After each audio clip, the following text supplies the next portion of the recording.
The scandals just don't stop for Toyota. I mean, this is getting ridiculous at this point. We have a correction order issued to model certification applications, and there are more cars being affected by improper testing. I almost need to keep a spreadsheet at this point of how many missteps Toyota is in trouble for, and all the different brands from Daihatsu to Hino to Toyota, and what parts around the world are being affected. This is just building off of all of that. And then this has nothing to do with the Tundra twin turbo V6 recall that there's no fix. They're just replacing the engines. The Grand Highlander, the TX, and Prius, those are on stop sale until they, are able to implement a remedy for those safety issues on those cars. So it's just a complete mess, and Daihatsu's reeling in Japan. Go ahead and watch my video yesterday. I was talking about how production is down for Toyota across the globe, especially in China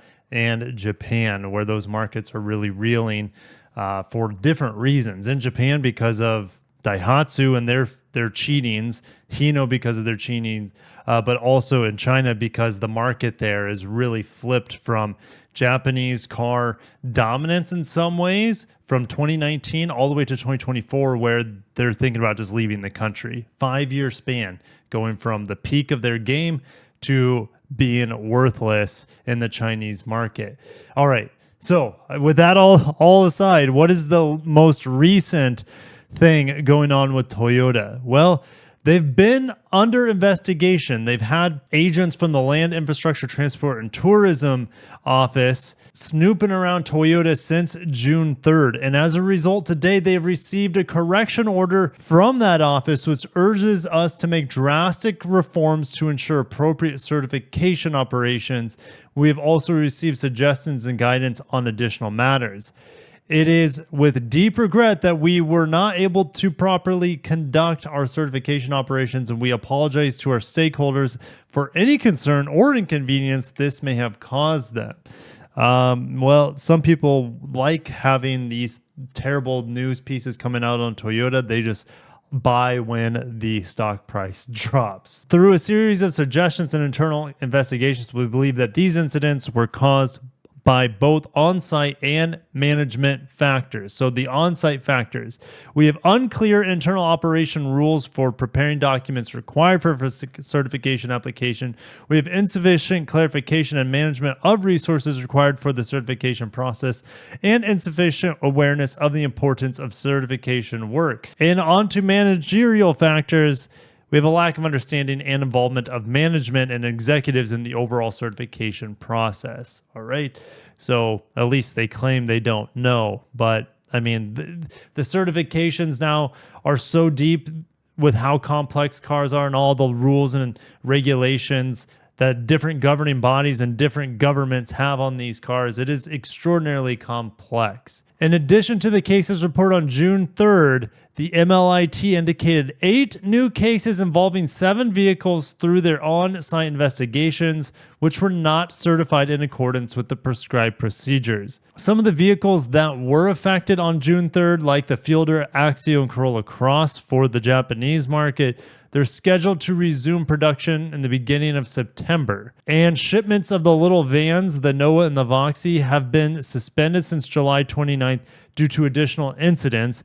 Those will resume as soon as they are ready based on the confirmation of compliance with the standards. All right, so here are the cases that they found on June 3rd. And the only vehicle on this list that was in the United States, was the RX. All right, so we have 8 more cases here. And what's going on with the certification process on these vehicles? Well, this vehicle we don't have. The Lexus RX, well, we did have. It was discontinued, but we have numerical processing to keep the collision speed within the specified limits, rounding down to the second decimal place. So they were fudging pedestrian protection tests. Now, we get the RAV4, but again, all the RAV4s that we get in our market besides the Prime are, made here in the United States, or should I say even in Canada. So I don't think this is going to affect us, but other RAV4s in the world, they tested using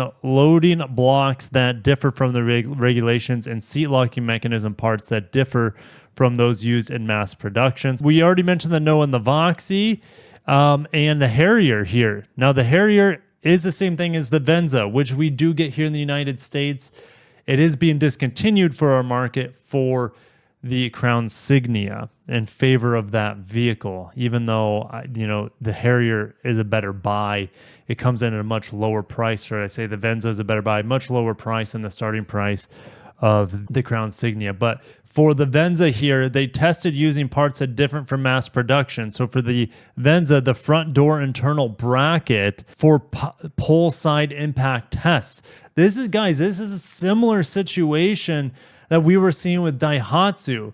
They were testing those Daihatsu vehicles for like side impact tests, and they were altered differently from what we see in production cars. This is a pretty serious offense here. Now, again, these are probably just for the domestic market in Japan, but I would assume that they're produced the same for the United States market as well. Unfortunately, we do not get the LM, but the LM for 2023, the brand new model, it's in production. They didn't use the right rear door lining. I don't know how much that affects actual safety here, but regardless, it has messed with the side collision tests, pole side impact tests of those vehicles. And it's just unfortunate that these vehicles not only affect Japan, but a lot of them are for the overseas markets too. And so we have improper testing. Now, you got to keep in mind, they may be tested in Japan. They may fail the test in Japan, but if they go to the United States and they have different sets of testing there and they pass that, that's different. Toyota's in the wrong once again, and I just felt like sharing this with you guys. It just seems like they can't get out of their way. So the Japanese government is ordering Toyota to make drastic reforms. Now, the customers do not need to stop using these affected vehicles, but I don't know. Would you feel safe in those vehicles if you know that they have been improperly tested? And what other vehicles? Is that it? Is this just the end? Is this the final batch that got passed through with improper testing for safety tests and stuff?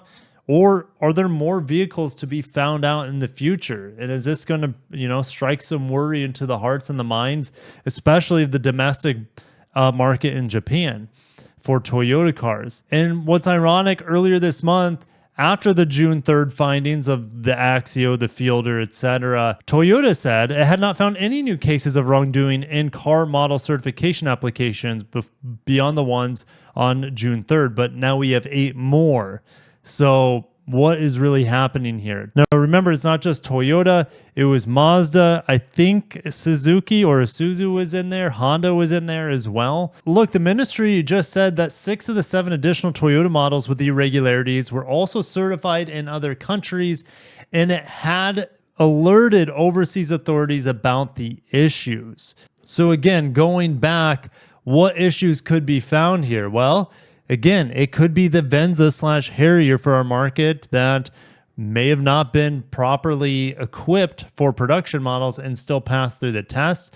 Maybe some of the RAV4 primes, maybe some of the RAV4 hybrids, I doubt. But at least since 2017, I think the only RAV4s made in Japan and America are the prime models. And it'll be interesting to see if anything comes out of the RX stuff or the previous generation RX. But anyways, just wanted to update you guys. I know a lot of you find this interesting, maybe a little bit worrisome, especially if you have a Venza at this point in time, because you're wondering if your side impact testing was done properly. And it makes me wonder how much more will come, if any. Are other brands like Honda, Mazda going to be affected?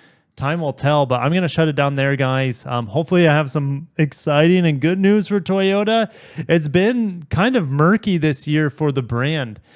We had the big reveal of the 4Runner. That was exciting. And it's just been a lot of bad press, unfortunately for them, ever since, I guess, the big 4Runner reveal, and the 4Runner is delayed again. So anyways, I'll catch you guys in the comments, see what you guys have to say. Subscribe for more, because I'm going to be updating you if any more scandals or irregularities or strangeness comes out of Toyota's camp. Thank you guys. Have a great day. Stay safe.